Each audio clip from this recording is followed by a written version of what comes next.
What you guys are doing, at least with boxing, which I really like, is like, if you're willing to get in the ring, most people are not, right? Yeah. They're just not willing to get in the ring. Most people are not willing to fight. And a street fight is different. If they got to throw down, they will. Yeah. But like, put themselves out in front of people to get potentially knocked the fuck out, that's a lot. Scary, bro. Yeah. So you get to call out all these people, and this is what we were texting about, and it was like, you calling all these motherfuckers that call themselves tough, they call themselves masculine, they do all this shit, and you just call them out, and they're gonna wilt, and then you get to take all that clout or whatever it is that you get to suck up from them. I just think it's a really interesting way of going through. Yeah, a lot of people wilt under the pressure. Yeah, my brother called out, Paris Hilton, Kanye, Joe Biden, Kanye, right? Yeah, he was going for LeBron James, Gronk, Rob Gronkowski. Yeah, Gronk is interesting. Gronk is interesting just because of the reach and shit. I don't. Someone mentioned him for a potential fight. Yeah, with me, I that seems dumb. It's just the reach. He's fucking huge. Dude. Yeah, he's huge. And he's fired up and not. Yeah, no. I'll be honest. If in 2 years, I would take that fight.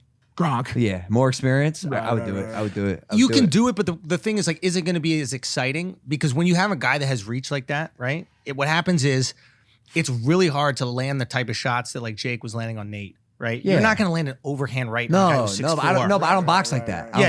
You a little stick and move and stuff like that. Yeah. So you might have that. Ooh, Gronk versus LP 2-3 years from now. I like it. Here's my question though.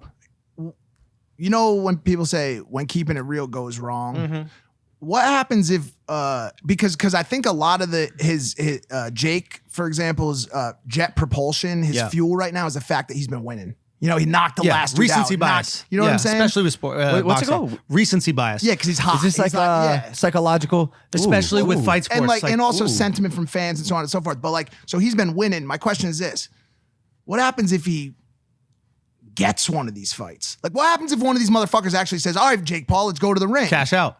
So that's the last fight. That's what I'm assuming. That's what it is. Like, if you can get 50 mil, right? If you can get 50 mil, smart.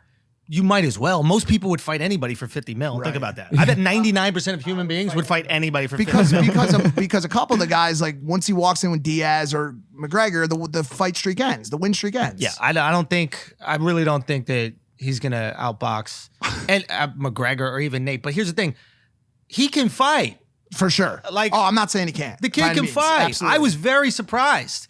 And I heard he could fight. I remember I texted you guys. I was like, because a couple of my homies are boxers in LA, and one of them hit me up, and he was like, "Yo, no shit, Jake Paul is gonna knock Nate Robinson out." I go, "What?" He goes, he was in the gym and he beat the fucking shit out of my boy that I spar with and is legit. And I was like, "No way, okay." And I didn't put any money or anything on the fight, but when he said that, I was like, "Okay, it might have been legit." Yeah. All I'm saying, it's a smart thing to do, but you're gonna get to a level where you're gonna have to cash out, and make sure you cash out on the loss. Right. Until you hit the loss, knock everybody out. Yeah.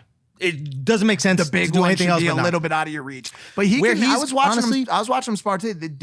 The dude is a boxer. He really can hit very hard and is a good structural boxer. Yeah, there's no question. I was talking to Rogan. I was like, "You should fight Jake Paul." And what he said? Rogan goes, "Oh no, he'd probably kick my ass." It just said, and I was like, "Oh, I was like, it was such an honest moment." Like, Rogan's been fighting his whole life. He goes, "Dude, I'm old. You know what I mean? Even if we kickbox, I throw one leg kick, my legs start aching and shit like that." His leg kicks are crazy. Now that guy can kick. Speaking of somebody that cashed out, I mean, who does he want to fight right now? You know what I'm saying? Any money. Yeah. The last time I saw him in person, he was just lounging at the fucking Four Seasons, bro.